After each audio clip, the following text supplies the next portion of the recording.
Eric, please, you got nothing to worry about. My buddy Eric looks really great. By the time we find Eric, 윤호래 씨가 직접 해보시고 싶으시다니.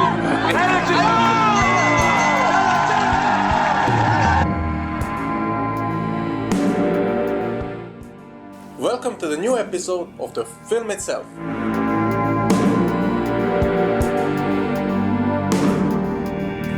I am watching this movie since my childhood, but there were always a few questions lingering in my mind.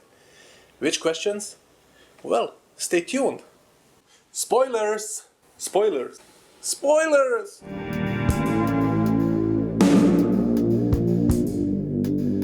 The second movie of the well-known director Tim Burton, who made Edward Scissorhands and Sleepy Hollow, is more like a parody of life and death. There was also an animated cartoon during the 80s, which was a huge hit.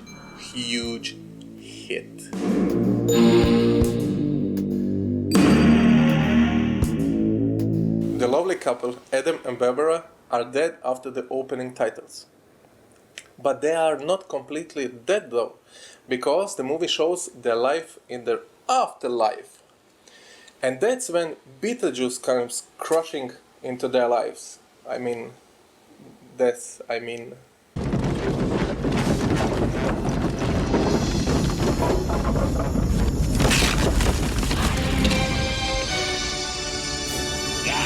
Everybody loves Beetlejuice, although he has only 20 minutes of screen time. But nobody asked the question, who is this striped maniac? Is his exterminating service legal? And how the hell did he get his powers? Although he is very mysterious, there are hidden clues that reveal his character. But in the end, the moviegoer has to be able to connect the pieces together. So, what do we know? When Adam and Barbara let Beetlejuice free, he tells them some information about himself in a very quickly manner, so the audience assumes that he is lying. My wife and I would like to ask you a couple of questions. Sure. Go ahead, shoot. Well, for instance, what are your qualifications? Well, I attended Juilliard. I'm a graduate of the Harvard Business School. I travel quite extensively. I lived through the Black Plague, and I had a pretty good time during that. I've seen The Exorcist about 167 times, and it keeps getting funnier every single time I see it. Not to mention the fact that you're talking to a dead guy. Now, what do you think? You think I'm qualified? The Deeds moved into the house of Adam and Barbara, together with their friend Otto. At the dinner he tells this lame joke how everyone who committed suicide becomes a slave to the other souls in the afterlife. Well, it turns out that is the truth. At the info desk of the newly deceased are only suiciders employed. Someone hanged themselves, someone threw themselves off the bridge, and someone got run over by a car. The next hint about Beetlejuice provides the main caseworker Juno, who tells Barbara and Adam that she knows what Beetlejuice is capable of, which implies that Beetlejuice, for whatever reasons, committed suicide after surviving the plague. That brought him to Juno, and they worked together for a long while. But soon he was canned because he was unsatisfied with his job. But instead of being a free soul detached from his suicide status, he was cursed and had only limited walking space.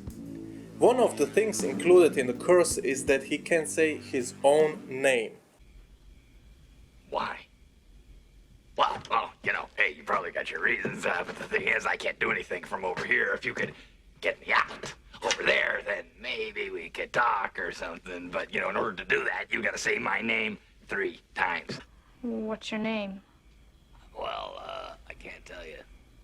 Why not? You know why? Because if I tell you, you tell your friends are calling me on the horn all the time. I gotta show up at shopping centers for openings and sign autographs and shit like that, and that makes my life a hell, okay? A living hell.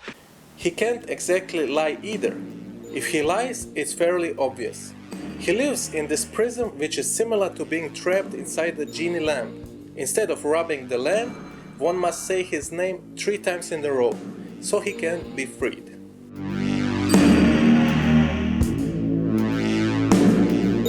One of the members of the family Deeds is Lydia. She is the only one who can see ghosts. How the fuck is that possible?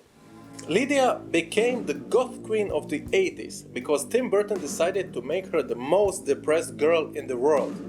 But there are two enigmas surrounding her. Why is she so fucking depressed all the time? And how come that she can see ghosts? I am alone.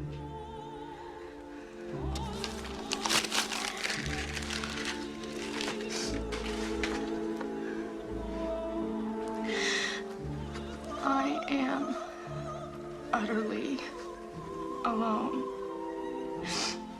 By the time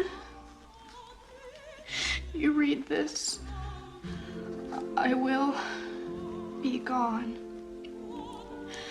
Having jumped, having plummeted off. In this scene are two things revealed. One, she somehow wants to commit suicide by jumping. If you pay attention at the architecture in the small town, you can see there is no enough height from where she is able to jump off. Second, she instinctively writes down what kind of suicide she wants to do, which indicates that she tried that one before. That explains why she is so depressed all the time.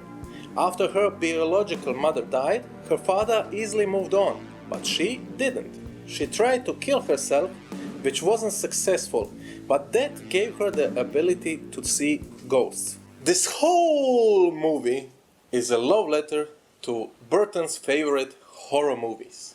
Here are some eye samples.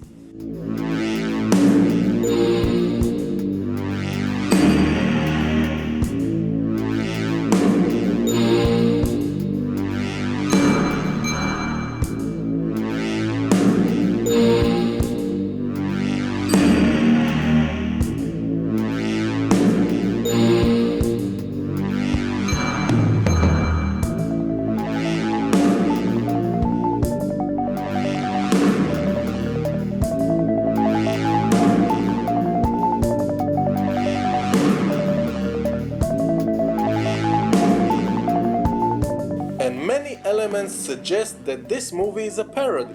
The sound effects he used are from cartoons.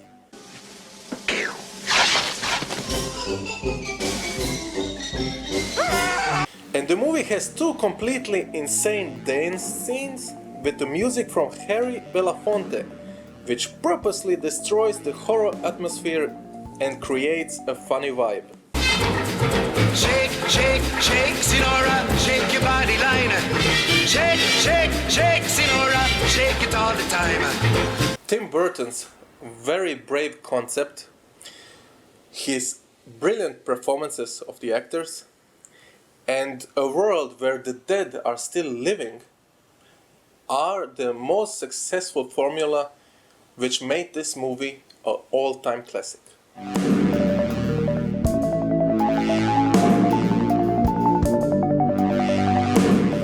This is the end of the episode. You can follow me on Twitter, YouTube, Facebook, and I hope you didn't forget from the last season. This is the way the cookie crumbles. Crumbles! Crumbles!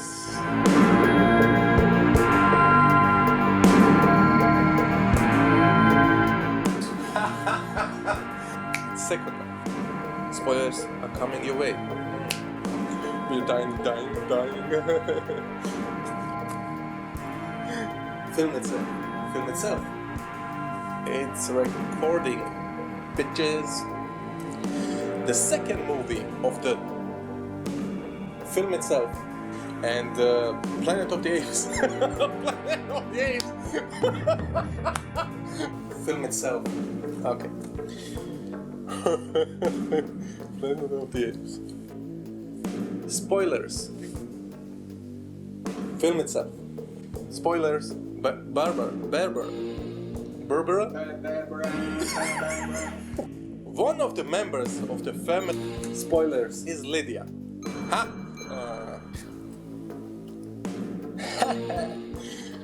Here are some eye samples. Man, nailed. Nailed. Crumbles.